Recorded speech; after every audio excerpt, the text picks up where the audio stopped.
Do you believe it was poor judgment to give 12 separate political contributions to Democrat senators while your nomination was pending? Senator, I'm a citizen who just wanted to participate in the yes Democratic or no? Do you process. think it's poor judgment to cut checks to senators who are voting on your nomination while it's pending? No other nominee that we can find has ever done that. Do you think it was poor judgment? Relatively small donations, no, I don't. It was over $1,000, $32,000 over your life. Well, that's over my life. Well, over $1,000 while your nomination was pending. All right. But not to one person. They were to a dozen senators, to a dozen different senators, including senators who've been critical of your nomination and senators who have not. You managed to cover the waterboard of Democrats running for office. What's up, everyone? Welcome back to the channel. Look, if you've been following political appointments in Washington, you know things get dirty. But what we just saw in the Senate Commerce Committee hearing with Senator Ted Cruz cross-examining FCC nominee Gigi Sohn, that was an absolute masterclass in accountability. Now, full disclosure, regardless of where you stand on every single policy, when someone is being nominated to run a major federal agency like the Federal Communications Commission, integrity and basic ethics should be non-negotiable. What Ted Cruz laid out here isn't just a political disagreement. He brought cold, hard receipts showing hidden legal settlements, misleading statements to the Senate, and literal financial checks cut to the very senators voting on her nomination while her nomination was pending. It's mind-blowing how some nominees think they can just glide through these hearings without answering for their record. Ted Cruz didn't let her off the hook for a single second. And frankly, this is the exact kind of oversight the American people deserve from Congress. Before we dive into the full video and break down every single point Cruz brought up, do me a huge favor. Hit that like button, subscribe to the channel, and drop a comment below letting me know what you think about nominees giving money to senators during their confirmation. Let's jump right into the full reaction. Thank you, Madam Chair. Ms. Sohn, this is your third hearing. That is highly unusual. One of the reasons that you've had three hearings is that in the first hearing, you went through the entire hearing without disclosing the sweetheart settlement concerning Locast. And the entire purpose of the second hearing was when that came to light. You actively misled Ranking Member Wicker when he asked you in writing about the $32 million settlement. You did not correct the record that it was, in fact, only 2% of that amount, $700,000. You also disclosed at that second hearing that you never notified the White House of this sweetheart deal, even though you signed it literally the day after they announced their intention to nominate you. My question is this: do you think that your failure to disclose the secret deal to this committee and your failure to disclose it to the White House, do you think that reflected poor judgment, yes or no? No, I answered Senator Wicker's question honestly. Okay, and on advice of counsel. No, you don't think it was poor judgment? No, I do not, because I was bound by the confidentiality agreement of the settlement. With respect, no, you were not. The confidentiality agreement, Section 6.0, prohibited you from communicating with the media or the press. The last I checked, the United States Senate is not the media or the press. You had an obligation to answer this body accurately, and you did not. I would note the White House is not the media or the press, and you told this committee you didn't inform the president of it either. Let me move on. You don't think it was poor judgment to mislead this committee or to mislead the president who was nominating you. Let me ask you a second question. Senator, I don't agree that I misled this committee, so I would like to make that. The record is, I believe, abundantly clear, and in fact, I will be sending out my cross-examination from the last hearing, where you repeatedly mislead this committee in that hearing. And in fact, we'll go ahead and actually put this up. I'll note, I asked, did you disclose to the committee that agreement? I did. Did you disclose the agreement to the committee? I did. Hold on a second. Did you disclose to this committee? Yes or no? I did. You disclosed the $700,000 secret settlement? No. So 3 times you say I did, and then, oh, no. You did not. You misled this committee, and you also misled the White House. Let me ask you secondly, the 15 months that your nomination has been pending, you've made not 1, not 2, not 3, you've made 12 separate political contributions to senators running for office. I've been in the Senate 10 years. I have never seen a nominee make contributions to senators while your nomination is pending. I've never seen that once. I had my staff search the records. If we could find anyone in the Trump administration who had done that, my staff was unable to find that. You've been a significant political donor over the years, giving over $32,000. you gave,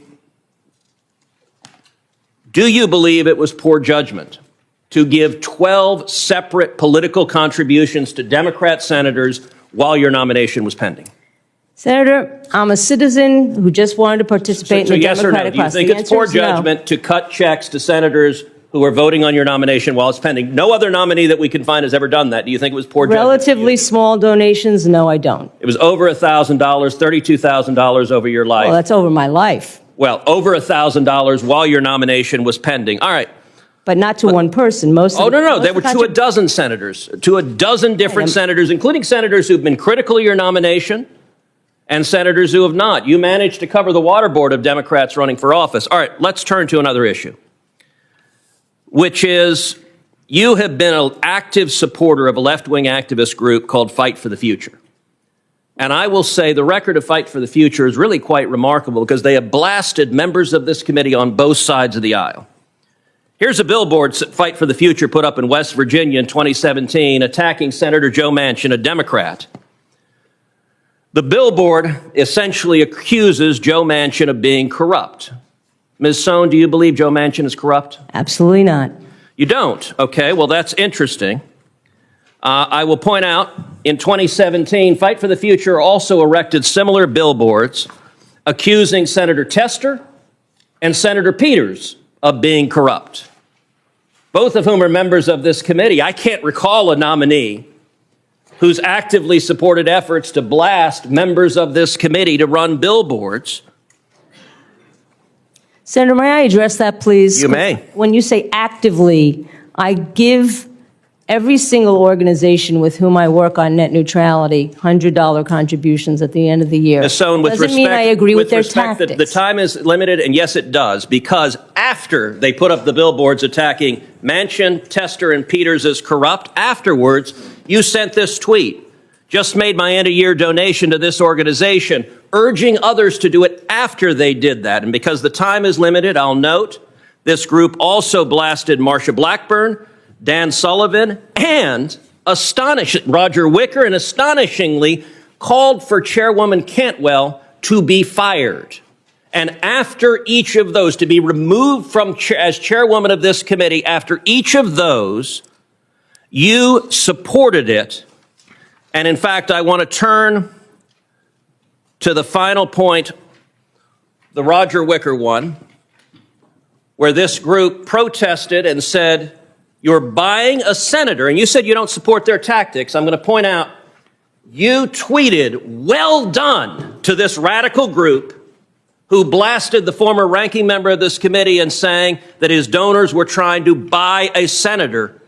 If they were trying to buy a senator, were you trying to buy senators when you made a dozen contributions? Senator, I did not know, number one, that was about Senator Wicker. Number two, I was criticizing Senator Roger Wicker right there. Okay, well, that is literally what you retweeted was his name. That's fine, but I was actually criticizing the donors and not criticizing the senator. Senator Markey.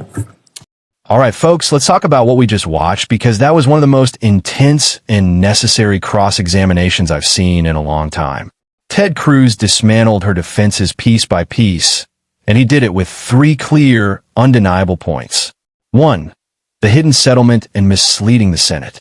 First off, let's talk about the secret deal with Locast. Cruz pointed out right away that this was her third confirmation hearing. Why a third hearing? Because during the first one, she didn't disclose a massive lawsuit settlement involving Locast. And then, when pressed in writing, she vastly understated the settlement details and admitted she didn't even notify the White House after signing it the day after being nominated. When she tried to hide behind a legal confidentiality agreement as her excuse, Cruz shut that down instantly. A standard media non-disclosure agreement doesn't give you a free pass to hold back information from the United States Senate or the President. You have a legal and moral duty to be completely transparent with a body confirming you. Claiming you answered honestly while withholding key financial details from the Senate isn't honesty. It's deflection. Cruz caught her dead to rights on 3 separate instances where the record contradicted her answers. 2. Cutting checks to the voters, pay-to-play ethics. Second, and this is probably the biggest bombshell in the entire clip, the 12 political donations. In 10 years in the Senate, Cruz noted he had never seen a nominee make political contributions to sitting senators who are actively voting on their confirmation. Think about how wild that is for a second. If a private company cut checks to judges presiding over their legal case, people would be calling for an immediate investigation. Yet, Sohn handed out donations to a dozen Democratic senators while her file was sitting on their desks. When Cruz asked if that was poor judgment, her defense was basically, "I'm just a citizen participating." Come on, you aren't just any citizen. You are an executive nominee seeking power over American telecommunications. Cruz asking, "Were you trying to buy senators?" wasn't just theatrics. It was pointing out a massive breach of ethical boundaries that should alarm every single taxpayer. 3. Funding extremist groups attacking members of Congress. Lastly, Cruz exposed her direct support for Fight for the Future, an activist group that literally ran billboards accusing members of that very committee, including moderate Democrats like Joe Manchin, John Tester, and Gary Peters, of being corrupt. Sohn tried to downplay it by saying she only gives small end-of-year donations. But Cruz brought out the actual evidence. Right after this group put up billboards calling sitting senators corrupt and demanding the committee chairwoman be fired, Sohn went on Twitter, praised the group, and publicly encouraged people to donate to them. You cannot support a group attacking the integrity of the committee one day and then expect that same committee to rubber stamp your government appointment the next. Final verdict. At the end of the day, Ted Cruz did what an effective legislator is supposed to do. He didn't rely on sound bites. He brought documentation, timeline evidence, and direct quotes. He proved that public service requires transparency, and when a nominee shows a pattern of misleading answers, questionable financial timing, and supporting radical hit squads against lawmakers, they aren't fit for a high-level government appointment. That was a decisive performance by Cruz, and it showed exactly why oversight matters in Washington. What are your thoughts on this hearing? Was Cruz totally justified, or do you see it differently? Drop your thoughts in the comments below, share this video with fellow political enthusiasts, and I'll catch you in the next one.